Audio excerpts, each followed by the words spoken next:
সাকিব ভাইকে ছাড়া কাউকে কল্পনা করতে পারে। মানে অপু দি সাকিব ভাইকে ফিল না করলে তাইলে কি প্রেমটা হইতো? চিত্রনায়িকা অপু বিশ্বাসের সাথে আপনার প্রেম ভালোবাসা কিভাবে ব্যাখ্যা করবেন? অপু ম্যাডামের সঙ্গে আমার সম্পর্ক হচ্ছে আজ থেকে প্রায় আমি যখন হিটম্যান ছবি করলাম 2015 সাল থেকে, ওনার সঙ্গে আমার লাস্ট ওনার বড় বড় ছবির ভিতরে 2টা কাজই আমার সঙ্গে ছিল এবং আমার একটা ফ্যামিলি বন্ডিং আছে। তা আমি আজকে গত 7-8 বছরে আমার মনে হয় না কখনো আমি বুঝতে পারছি যে সে সাকিব ভাইকে ছাড়া কাউকে কল্পনা করতে পারে। আমার কাছে এমন মনে হয়েছে, আমি ফিল করতে পেরেছি এরকম কোনো কিছু। ওয়ালটন এখন দেশের সীমানা পেরিয়ে পৌঁছে গিয়েছে 50টিরও বেশি দেশে। ওয়ালটন, ঘরে ঘরে বিশ্বজুড়ে। তা সেক্ষেত্রে আমাদের একটা ভালো বন্ডিং আছে, ফ্যামিলি বন্ডিং আছে, ফ্রেন্ডশিপ আছে এবং একজন একজনের বিপদে দাঁড়ানোর মতো সেই ভালো লাগা ভালোবাসাটাও আছে। কিন্তু আমাদের দুজন একটা রিলেশন হবে এরকম কখনো কল্পনাও করি নাই বা কল্পনা করার প্রশ্নই আসে না, যেহেতু উনি অনেক বেশি পরিমাণে ফিল করে একজন মানুষকে। তা আমার চোখের সামনে যখন আমি দেখি একজন মানুষকে সে অনেক বেশি পরিমাণে ফিল করে, সেক্ষেত্রে তো এটা প্রশ্নই আসে। মানে অপু দি সাকিব ভাইকে ফিল না করলে তাইলে কি প্রেমটা হইতো?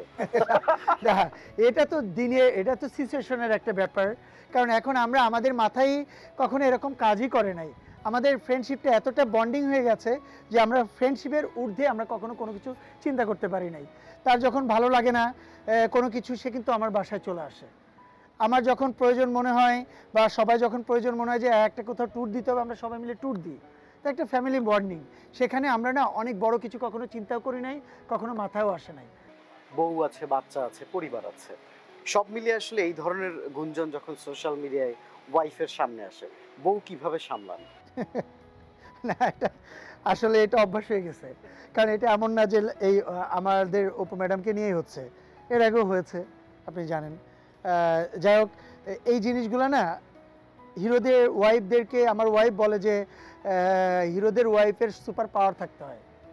হ্যাঁ, আর সত্যি কথা সুপার পাওয়ার থাকতে হয়, এটা সত্যি মিথ্যা একজন ওয়াইফ জানে। অ্যাকচুয়ালি সে জানে যে তার হাজব্যান্ড কতটুক দৌড়াইতে পারে বা সে কতটুক যেতে পারে, সে জানে একজন ওয়াইফ।